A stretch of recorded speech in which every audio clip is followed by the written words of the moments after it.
Ladies and gentlemen, welcome to this saxophone mouthpiece shootout.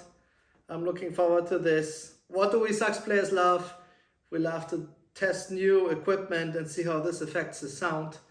And today I would like to present to you 6 very different mouthpieces. As some of you know, I have a big collection of still over 70 pieces, but I'm selling them off one by one. Some of those pieces will be for sale on eBay as well. I'm not associated with any of those brands, so I will really give my honest opinion. And the mouthpieces we look at today are actually all, I have a lot of experience with all of these. I played all of these for quite a while in the past. So on the right we have the gold standard, the Meyer. Okay, then we have an Aaron Drake with a ceramic chamber. Then we have a Claude Lakey. Then a very special one, a customized Meyer refaced by Phil Barone. Then the Barkley Pop mouthpiece and the metal one, the Branché BL mouthpiece. So you can see I ordered them according to their brightness and sound. Now before we start, and before I demonstrate to you the different aspects of each mouthpiece, keep in mind that you can have the exact same setup right now, the same mouthpiece, reed, ligature, neck, saxophone, but when the player is different, it will literally sound different. And the reason for that is that each player has a unique embouchure, okay? Even the shape of your mouth, your teeth, your lips, the inner volume of your mouth, all these are factors which will influence the sound for sure. This is also the reason why after a while you tend to sound again like you sound before you did a change in mouthpiece. So that's important to understand. Secondly, I also believe that certain mouthpieces work better with certain saxophones and reeds. So that's another layer of additional factors. And last but not least, players have different sound concepts. Some like a brighter sound, some like a darker sound. Some wanted more edgy, some wanted soft. So this also comes into account regarding like finding your own saxophone sound. So what I would like to do is I will play an F plus scale in the upper lower middle register on those mouthpieces, and I will comment on the strengths and weaknesses of each. So let's just get started. By the way, I'm playing a 3.5 reed. This is another topic which maybe deserves another video. So sure, there are general rules, like the more open your mouthpiece is, the softer the reed should be, but even that is not clear. Like I play very open mouthpieces like 8, 9, sometimes 10, and still I play a 3.5 reed. It's just how it works for me. So these are other things to figure out. So let's start with the Meyer. Okay, let's look at the sound, the difficulty in playing, intonation, versatility, etc. Let's just get started. Okay. Here we go. Okay.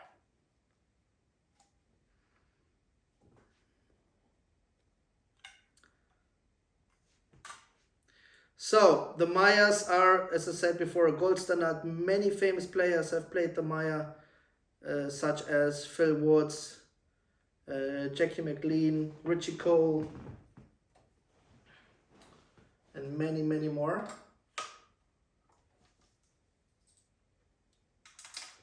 So let's see how this one sounds.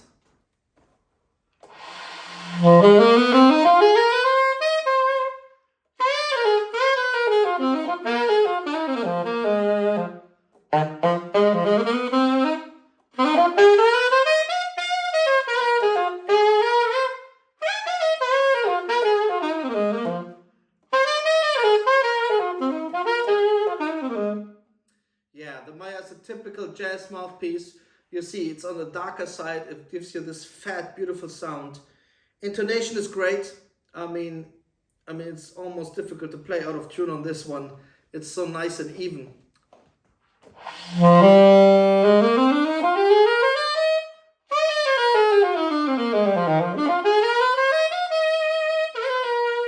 And it can really sing if you push it.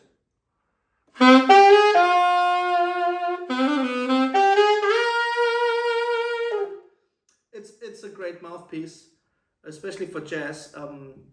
So very easy to play, very comfy to play, very even intonation, nicely balanced in all registers.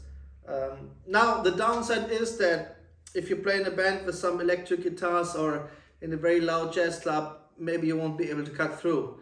It just doesn't have enough brilliance or edge to cut through an environment like that. So you really would need to be mic'd up. Okay, that is maybe one thing to consider.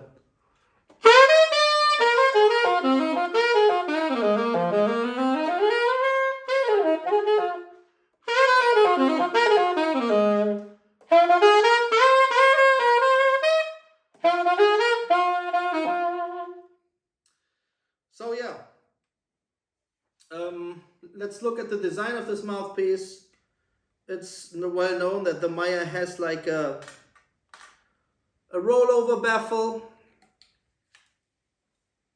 and a round chamber, just so you see like the chamber is nice and round, there's nothing in the way, the baffle is nice rollover, so everything is very smooth, the window is very open, the side and tip rails are very thin, so the design is beautiful, it's typical jazz. And the thing is, there was a time when after Meyer was bought by Jay Babbitt, where the production quality was going down a little bit. As far as I can see, the more recent pieces are better again. So they have even rails, so they improved something, which is really great. And also in terms of price range, they're really fairly priced. You get them for $170, something around that. So it's a beautiful mouthpiece. It is made for this kind of thing, if you ask me. Okay, so jazz, giving you that nice fat sound. Not too bright though. Okay, so next we're gonna play the Aaron Drake ceramic chamber one. This is a jazz version. It is very similar to a Meyer, but it has this beautiful white ceramic ring in the chamber, and it really works. It does make some kind of difference. It gives a little bit of a different resonance. It's a great piece as well. It's very even. It's greatly designed, great production quality. The Drake pieces are really nice. Let's see how the sounds. I need to get a bit adjusted, of course, to each mouthpiece, but the general impression is good.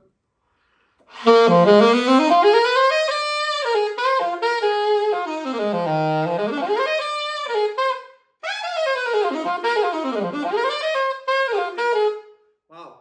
So you see, like, it has a bit more edge than the Meyer because the baffle is slightly higher. It's still very even. It has a lot of good qualities from that. Great intonation. And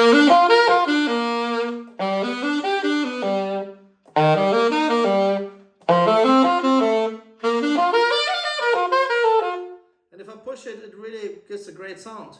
And it still sounds very fat, not very thin. This resonance chamber is great.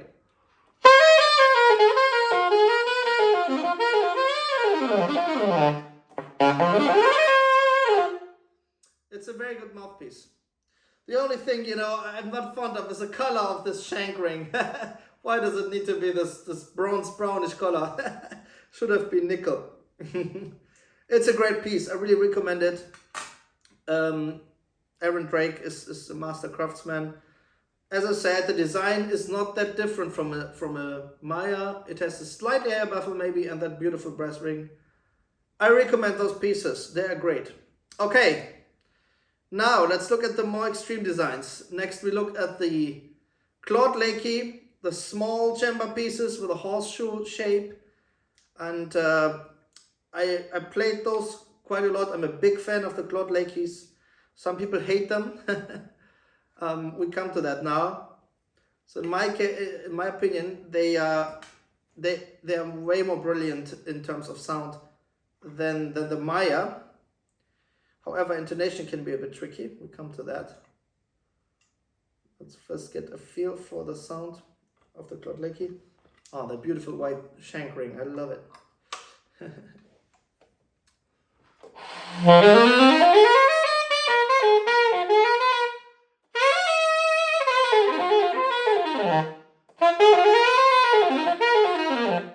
So you see, like, there's more brilliance in the sound, more core, more edge.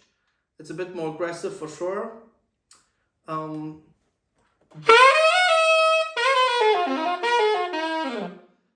if I push it, it's really loud. I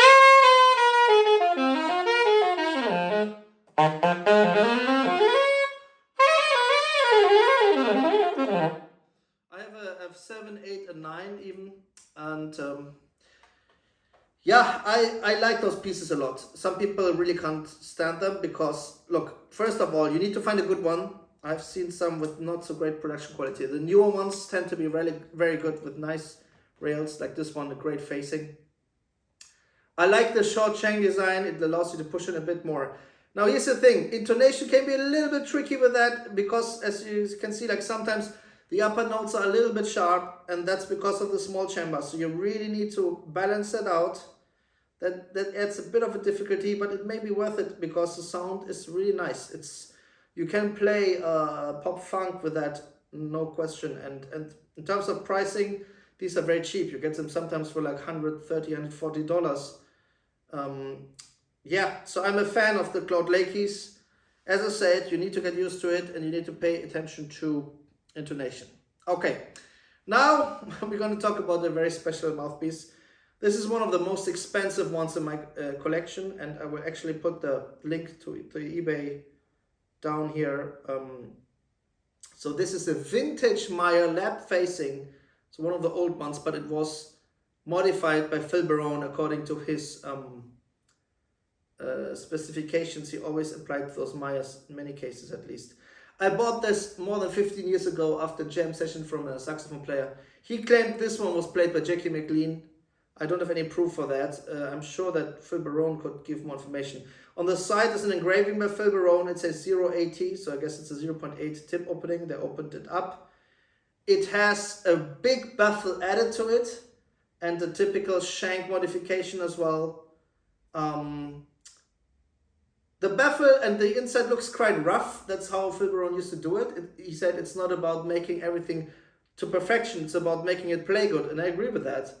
So you will be surprised like that, you know, you can see quite the edge where the additional baffle was added with epoxy, I guess. It is a great piece, and I want to sell it because somebody should have this one as their main piece. It has all the good qualities of a Meyer, but then you can really push it and it will do everything you want to do. There was this period where Jackie McLean played this mouthpiece for several years and sounded great on it. It's expensive. This will be around $2,000, so it's one of the most expensive pieces. Another reason to let it go to either a collector, a museum, or a real serious player who wants to make this their main mouthpiece. Need to get a bit adjusted for this probably. Let's try.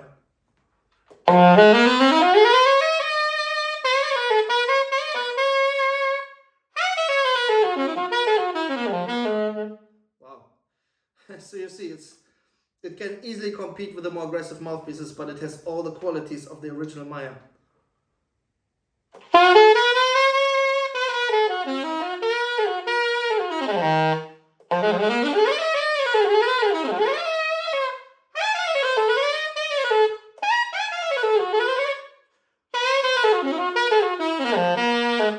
Well, I love that this mouthpiece, it's very even if you push it, it will keep intonation and a good tone. It's even across the registers. And also, you know, I was never fond of these noises when people play saxophone where you hear like the spit and the air. This one really completely gets around it. There's always, no matter how low I play, there's always a tone. Listen to this.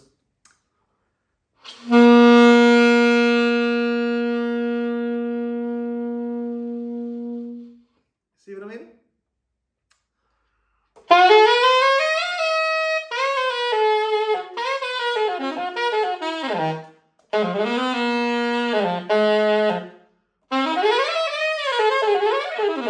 And you can easily shred on it as well. Like, even though it's so powerful, you can very quickly change between notes. Very special mouthpiece. I had it long enough. It's time for someone to pick this one up. So you won't regret it. I'm going to add some reeds and other stuff to the purchase. I'm gonna package it carefully to the lucky buyer. Okay, not cheap, but this is a keeper. All right, now we come to my next one, my favorite. I mean, you know, my sound concept is bright, modern. So this is the Barkley Pop mouthpiece, and I absolutely love it. It has a really high baffle, but for me, you know, this really helps me to implement my sound concept, and it's, wow, there's so much core and edge. I really love this mouthpiece. Okay, the Barkley one. It's made in Brazil. Listen to this.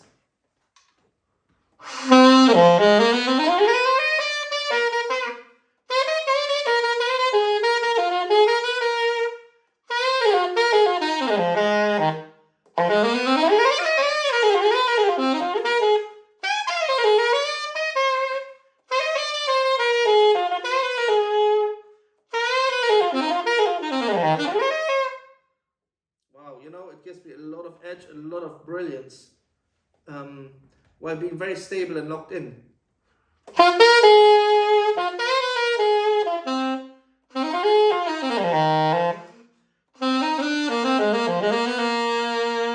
I like it when, you know, the chord tone has a lot of bass to it, you know?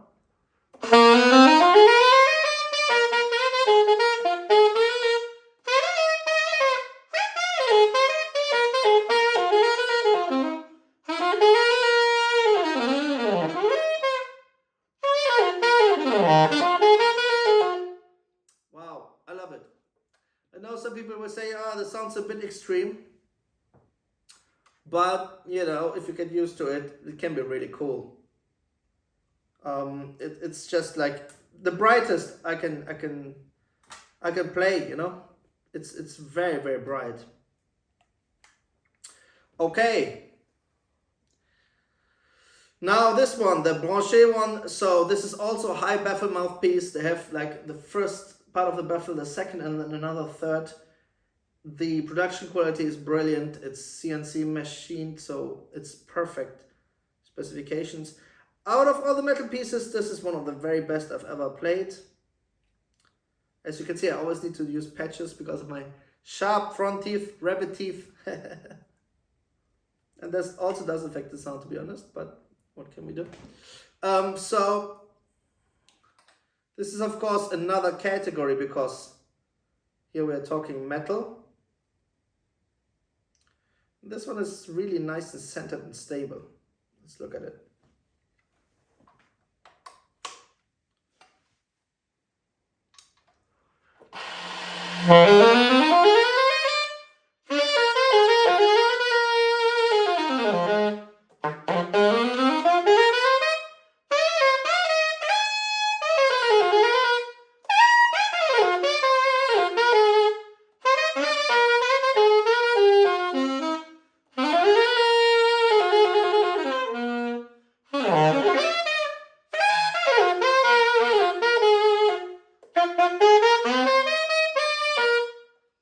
Yeah, as you can see, it's a great piece.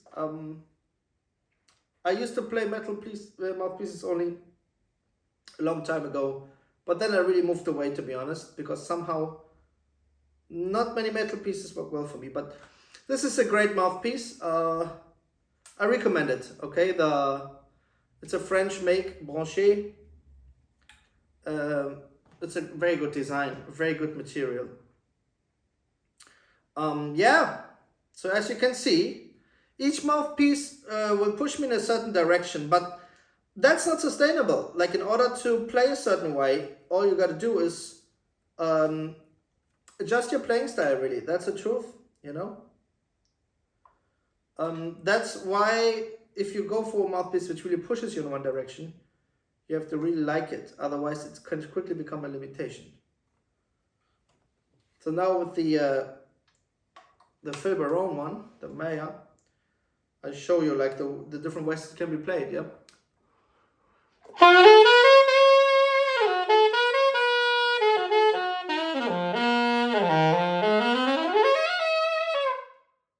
So very aggressive. You can also play it very soft.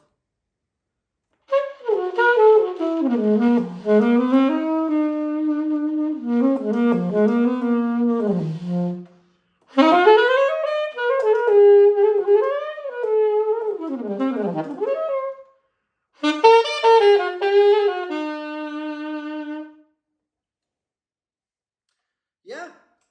So here you have 6 different pieces with quite different designs. At the end of the day, it's about what feels best for you. That's the truth. You need to find a setup which you like, which works really well for you personally. That is basically the way to handle this. And then once you found that, then don't change all the time. Stay on it and play it. And you know, I really do my best now to not change equipment so much, because the truth is, if you found a good setup, go for it and focus on the practicing, focus on playing better, rather than changing equipment all the time. I was guilty of that, especially when I was younger. That's why I have so many mouthpieces. It was a big addiction of mine to buy and see new sounds. But don't get carried away, okay? Because at the end of the day, you can take also a very neutral mouthpiece and develop your technique that it pushes the whole sound in a certain direction. Okay, I hope you liked it. If you liked it, leave me a like and a comment, and maybe next time we do a shootout of the most unusual mouthpieces in my collection. Something like that. I hope you enjoyed it. All the best. Lots of love.